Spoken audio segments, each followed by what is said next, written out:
compartir esta entrevista y tu saludo para toda la teleaudiencia. Muy buenas tardes, Wilson, muchas gracias por la invitación y efectivamente, como mencionas, estamos a 4 días. No queda más, ¿no? Las elecciones. Ya no queda nada, solamente reflexionar y emitir nuestro voto el día domingo. Lo que sí quiero decirte, Juan, es algo que me preocupa seriamente porque tú sabes que nosotros, como medios de comunicación y como ejercicio de nuestra profesión de llevar la comunicación, de informar, estamos pues directamente en contacto con el pueblo, con instituciones, con distintas autoridades, recibimos opiniones de todo sector. Lo que nos hemos dado cuenta, Juan, es de que hay jóvenes, hombres, mujeres, ancianos, personas con responsabilidad para ejercer su voto, algunos recién están decidiendo, otros están cambiando, o sea, de opinión, que al principio estuvieron con un candidato y ahora se están trasladando a darse cuenta de que el candidato que al principio ellos que creían, se han dado cuenta de que no, y están optando por otro candidato. ¿Qué es lo que está pasando en estos 4 días ante esta situación? ¿Qué es lo que puede suceder, economista Juan Maita? Wilson, cuando la elección se acerca, es decir, el día de la elección se acerca, los vecinos, en sus distintos segmentos poblacionales, tanto los jóvenes, adultos y los adultos mayores también, reflexionan su voto y de repente en un primer momento pudieron haberse dejado llevar por la publicidad en las calles, por algún producto de merchandising o por alguna coacción de sus dirigentes, etcétera. Pero cuando ya nos acercamos al día de las elecciones, el vecino es mucho más reflexivo y es responsable. Yo he hablado con muchos vecinos del distrito, con dirigentes, y lo hago permanentemente, casi todos los días, y ellos son conscientes. Hace algunas semanas estaban siendo coaccionados, lo reitero, coaccionados, obligados, amenazados por la gente de la actual gestión municipal y su candidato, Leo Vilches. Entonces salían a las marchas, etcétera, hacían pintas, obligados, porque les obligan a reportar hojas firmadas de asistencia, fotografías, etcétera. No obstante, en estos últimos días, esas mismas personas ya se han quitado la careta, se han puesto más firmes, se han decidido por apoyar genuinamente a otro candidato. Entonces se están abandonando en masa al candidato Leonardo Vilches, al candidato Oscar Benavides, y están yendo hacia el candidato Enrique Dupuy García. Bueno, no solamente personas, sino también dirigentes, ¿no? Porque dirigentes que apoyaban en una primera instancia a un candidato determinado y ahora simplemente dijeron no apoyo a ese candidato porque... y se están pasando a otra fila de otro partido, de otro candidato. Todo eso está pasando a solo 4 días. Y va a seguir sucediendo, inclusive otros van a tomar decisiones estando en la cola, economista. Efectivamente, Wilson, esto es importante, es un efecto que no nos debe sorprender, que por el contrario nos debe motivar. La elección finalmente se decide hasta el último minuto. Es verdad que muchos vecinos deciden su voto en la cola de votación, cuando están frente al ánfora, cuando están en la cámara secreta, cuando están con el lápiz y la cédula de votación en la mano. Así que eso también es respetable, pero sí debemos reflexionar que ante una situación como la que estamos viviendo, donde tenemos un peligro de que continúe un grupo incompetente, que tiene diversas acusaciones de corrupción, que le ha hecho mucho daño al distrito en los últimos 20, 25 años, entonces allí el escenario es mucho más complejo y nos exige mayor responsabilidad como vecinos y por lo tanto la decisión que nos lleve a tomar debe significar apostar por un nuevo equipo, pero que ese equipo tenga experiencia, que tenga un plan de gobierno claro, propuestas viables, etcétera, etcétera. Muy aparte de eso, economista, la política no está en crisis, sino ha perdido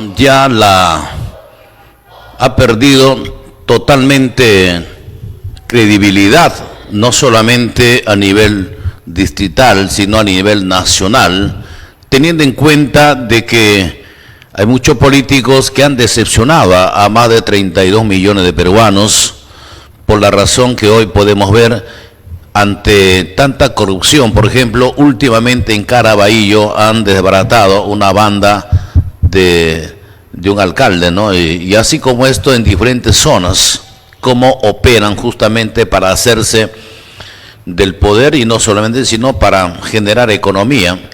Entonces todo ello ha permitido, hablando aquí mismo en el distrito de Ate, últimamente hubo una protesta para ser más exacto, de Campiña.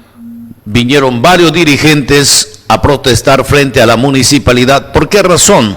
Porque en campaña el alcalde de Cuellar, cuando era candidato, ha prometido hacer pistas y veredas justamente en esa zona, pero ¿cuál es la triste realidad? Que él se va y no ha cumplido con ese ofrecimiento. Entonces, ante ello, los vecinos, no solamente porque va a cumplir o lo va a realizar porque es demasiado tarde, sino simplemente hacerle recordar al alcalde que es un mentiroso porque no ha cumplido con su ofrecimiento, y le hicieron un plantón que prácticamente ha participado gran cantidad de personas, y entonces ese es el gran problema. Ahora, vienen nuevas elecciones, hay 8 candidatos de diferentes partidos políticos, cada uno ofreciendo su plan de trabajo, su promesa a la población, pero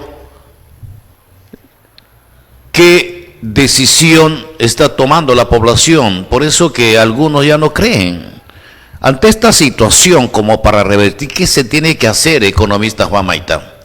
A ver, muy simple, estimado Wilson.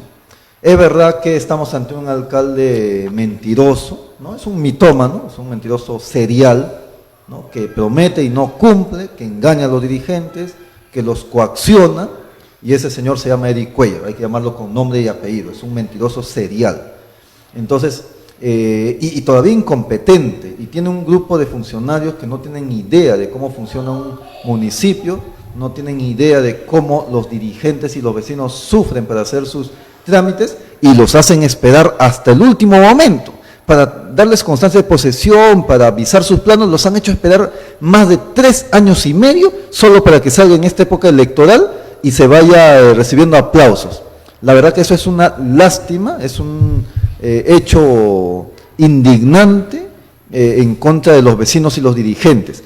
Por eso, lo que yo estoy planteando en estos días, estimado Wilson, y queridos vecinos que nos están viendo, es que yo voy a me comprometo con ustedes públicamente a que estos proyectos de pistas y veredas, de agua y desagüe, de muros de contención, de titulación, etcétera, vamos a gestionarlo juntos. Y yo voy a apoyar sin ninguna condición, ad honorem, es decir, gratuitamente, por vocación, al equipo de funcionarios del alcalde Enrique Dupuy García cuando inicie sus funciones el 1 de enero del 2023. A él lo voy a apoyar, a él y a sus funcionarios.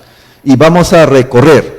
Lo primero que vamos a hacer es hacer los ajustes a los perfiles y a los expedientes técnicos de todos estos proyectos. Por ejemplo, a los vecinos de la Campiña, que tengan la seguridad que si el alcalde Enrique Dupuy García ingresa el 1 de enero, nosotros vamos a ponernos delante para poder exigirle que cumpla sus proyectos, que priorice los proyectos, y para eso la primera tarea, Wilson, es elaborar los expedientes técnicos. Se puede hacer con convenio con las empresas privadas o con recursos de la municipalidad o donaciones, etcétera, o con recursos de otras entidades del Estado. Una vez que se tienen los expedientes técnicos, yo mismo voy a encargarme de acompañar a los funcionarios y al alcalde hacia las instancias correspondientes, a los programas nacionales como el Programa de Mejoramiento Integral de Barrios, el Programa Agua Segura para Lima y Callao, el Programa Trabaja Perú, los programas de la Municipalidad de Lima, de la Gerencia de Desarrollo Urbano, etcétera, etcétera, para poder viabilizar el financiamiento de estos proyectos. Es factible, es simple. Lo que pasa, a veces desconocen la gestión del Estado en sus distintos estamentos y no cumplen sus promesas tan simples como la que acabas de mencionar de los vecinos de la Campiña, a quienes mi solidaridad, por supuesto. Bueno, otro de los temas es sobre el manejo de este programa social que viene del gobierno y que precisamente es administrada por el entorno municipal, por las gestiones municipales. Y hay denuncias que esto también tiene un manejo ya enquistado por muchos años. ¿De qué manera se puede desvincular, se puede romper para manejar de manera equitativa este programa social y que verdaderamente Economista Famaita llegue a los más necesitados? Porque hoy en día no se está trabajando de esa manera, sino más bien este programa social se ha orientado a fines políticos y no a fines sociales, en la cual tienen que ser beneficiados las personas que verdaderamente lo necesitan. Esto es muy importante, Wilson, y aquí quiero ser nuevamente enfático. Hay una manipulación política de la actual gestión hacia los dirigentes y los vecinos beneficiarios de los programas de vaso de leche, por ejemplo, y los distintos programas sociales, y las donaciones, etcétera. Entonces aquí están vendiendo mentiras. Están asustando a nuestros vecinos diciendo que el candidato Enrique Dupuy García va a eliminar el vaso de leche, va a retirar a los beneficiarios, etcétera, etcétera. Eso es una falsedad y demuestra la desesperación de este sujeto llamado Leo Vilches, ¿no? Y su gente.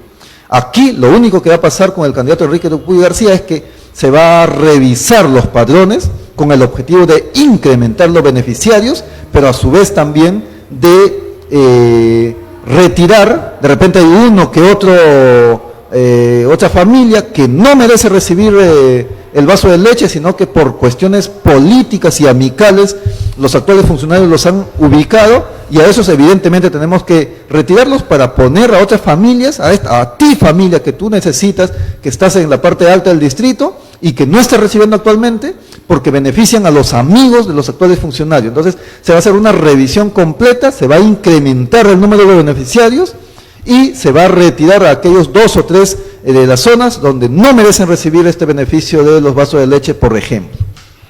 Bueno, y es un tema que viene enquistado por muchos años, y a raíz de ello hay 10 funcionarios procesados judicialmente. Ya se ha terminado la investigación preliminar que está justamente en el Ministerio Público, y seguramente ya esto va a pasar al Poder Judicial para que el juez tome medidas correspondientes, porque lo que pasa ahí con este insumo que corresponde justamente a los tuberculosos que necesitan, se han hecho se han beneficiado directamente sin cumplir con el estamento, con las reglas que requiere para hacer la licitación. Por ello que este tema, ¿cómo se va a manejar directamente, Economista Famaita? Porque es muy lamentable. Se va a romper, se va tal vez sacar a esos promotores, poner nuevos promotores. Hay promotores que están años tras años, dirigentes que están años tras años, y son ellos los que manejan totalmente este programa social. Efectivamente, Wilson, es un tema que es de mucha preocupación. Yo he recibido quejas puntuales de algunos vecinos, de algunos dirigentes, y lo que va a hacer el equipo del doctor Enrique Dupuy García es depurar a estos malos elementos que manipulan con la lista de los beneficiarios, que incluyen a gente que no merece recibir y dejan de lado a familias humildes, a madres de familias solteras que tienen 2 o 3 hijos y que merecen recibir, pero no reciben porque no le hacen el favor, no hacen una marcha en favor del alcalde, etcétera. Entonces, esto se va a acabar, ¿no? A partir del 1 de enero del 2023, esto se acaba. Vamos a depurar a esa gente, a esos malos funcionarios que se van a dormir a la municipalidad y que después del mediodía, cuando salen a almorzar, no vuelven al trabajo, sino se van a embriagarse, se van a jugar partidos de fulbito, etcétera. A estas personas los vamos a depurar, los vamos a extirpar de la municipalidad. Ahora, dentro de los proyectos más importantes, ¿cuál es la más necesaria que necesita nuestro distrito, que es Vitarte? Bueno, hay una serie de proyectos, Wilson, y en realidad he observado muy poco en los planes de gobierno con excepción del plan de gobierno del doctor Enrique Dupuy García, donde por ejemplo se señalan la construcción de casas de la juventud, se señala la continuidad de la avenida Prolongación Javier Pradas de la autopista Ramiro Prialé, el corte de Cerro Candela para incrementar o ampliar el carril adicional, etcétera. Entonces ahí, puntualizando, es importante mencionar dos cosas. Yo tengo experiencia en el Estado. Yo he sido hasta hace unos días jefe de gabinete de asesores del Ministerio de Transportes y Comunicaciones y sé perfectamente cómo funcionan las funciones de ese sector y la capacidad que tiene, por ejemplo, para financiar un teleférico a través de algún mecanismo de obras por impuesto, concesiones, a 15, 20, 30 años y el pago mínimo de los pasajes, a costos sociales fundamentalmente. Pero por otro lado también yo puedo garantizar que el corte de Cerro Candela sí es viable financiera y técnicamente, no como saca su publicidad el señor Benavides, todo chistoso, ¿no? Y eso me parece una falta de respeto, con su pico que sale en alguna publicidad, diciendo que un carril adicional no solucionaría el tráfico, y eso la verdad que es desconocer, ¿no? Debe tener asesores de pacotilla que no conocen cómo se genera el tráfico. No es por el número de carriles, él dice que los dos carriles ahí no solucionan porque más arriba en San Andrés, 2-3 cuadras, nuevamente 2 carriles vuelve la pista y se generaría el tráfico, y no es así. Bueno, a ¿no? propósito, No es a propósito de este proyecto, y economista, él propone, o sea, él dice que no va el corte de Cerro Candela porque es imposible. Porque tienen miedo que se le caiga su funeraria, ¿no? No, él no dice eso, lo que dice es, la alternativa es un puente subterráneo, otro túnel y aéreo. O sea, dentro de esas dos posibilidades, ¿cuál es la más viable? Teniendo en cuenta también el corte, o sea, entre los tres, corte Cerro Candela, puentes aéreos y túnel. ¿Cuál de los tres sería más viables? Técnicamente el corte de Cerro Candela es más viable y sí ayudaría a aligerar el tráfico. ¿Por qué? Porque el tráfico no se genera por el número de carriles. Si no, observemos la Javier Prado, que tiene carriles exclusivas y está colapsada. Entonces, no es por el número de carriles. Si ampliamos un carril adicional en el Cerro Candela, ese carril adicional sería utilizado para los paraderos, para que los vehículos de transporte público se detengan. Entonces, 2 carriles quedarían en exclusiva para que circulen. Y con eso el tráfico se soluciona. ¿Por qué? Porque allí en Calle 9 es donde se genera tráfico, porque tenemos un centro comercial, 2 centros comerciales, tenemos un hospital, la municipalidad, la comisaría, etc. Entonces, ahí se genera el tráfico. Que no se preocupe el señor Benavides, que está desesperado en decir que más allá en San Andrés se reducen a 2 carriles y va a haber tráfico. No. El tráfico no se genera por eso, el tráfico se genera por la aglomeración de personas que tenemos en Calle Nueva. Pero también una propuesta viable técnicamente es el corte de Cerro Candela. Y no es así lo que él propone, que se puede hacer un túnel. ¿A dónde va a ser un túnel? 100 metros abajo, porque ahí va a estar ubicado en la estación central del metro de Lima, de la línea 2. Entonces, de ninguna manera se puede hacer túnel, o sea, se va a hacer una excavación cuando ni siquiera se termina una obra. Y por otro lado, el puente también tiene serias limitaciones, porque tiene una estructura que puede hundirse, porque tenemos una estación central de partida en la Plaza de Armas. Entonces, no sé en qué está pensando el señor Benavides, ¿no? De repente se ha tomado algunos vasos de licor de más. Bueno, temas muy importantes como esta, ¿no? Que permitiría, pues, dar una solución concreta, real y estable los problemas de tránsito que atraviesa el distrito de Ate Bitarte. Finalmente, economista, tu palabra para toda la audiencia, para todo el distrito, los pobladores de Ate Bitarte y para toda la teleaudiencia, a solamente 4 días que el vecino sigue cambiando de idea, o sea, sigue cambiando o sea, las cosas se van cuadrando, como que se van ya ubicando en su respectivo lugar. En realidad estamos a 3 días y 16 horas del inicio de las elecciones, Wilson, así que no falta absolutamente nada. Y yo quiero dirigirme a los vecinos del distrito, a los dirigentes con quienes caminamos permanentemente, a quienes los visito en las distintas zonas. Yo me comprometo a seguir apoyándolos en las gestiones, como hemos gestionado 2 grandes proyectos de agua y alcantarillado en el distrito, que actualmente están en pleno proceso de convocatoria para los expedientes técnicos, y eso ha sido un trabajo denodado, un esfuerzo conjunto con los vecinos, con los dirigentes, y vamos a continuar con mayor fuerza para las pistas y veredas, la titulación, más proyectos de agua y desagüe para las zonas más alejadas, etcétera, a partir del 1 de enero del 2023 con el doctor Enrique Dupuy García y su equipo de funcionarios. Yo ad honorem y gratis les voy a apoyar, lo voy a acompañar al Ministerio de Vivienda, al Ministerio de Trabajo, al Ministerio de Economía y Finanzas, a donde sea necesario, a la Municipalidad de Lima, para que se puedan hacer las gestiones y podamos viabilizar esos proyectos como ya lo hemos hecho y los vecinos ya lo conocen y lo saben. Así es que yo los invito a reflexionar su voto. No podemos continuar con un grupo incompetente que ha hecho daño al distrito de los últimos 20 años, pero tampoco saltar al vacío con gente que no tiene ninguna experiencia, como el candidato Franco Vidal, que encima es irrespetuoso con personas que tienen experiencia, como el señor Dupuy o el señor Benavides. Yo creo que un muchacho como él, que no tiene ninguna experiencia, debe ser más respetuoso con las personas mayores. Aquí no se puede faltar el respeto, así que se ubique ese jovencito, ¿no? Entonces, hay que reflexionar nuestro voto y los vecinos tenemos esa oportunidad de poder cambiar el rumbo de nuestro distrito, eligiendo un buen equipo y un buen candidato. Muchas gracias, Conecta Juan Maita, y buenas tardes.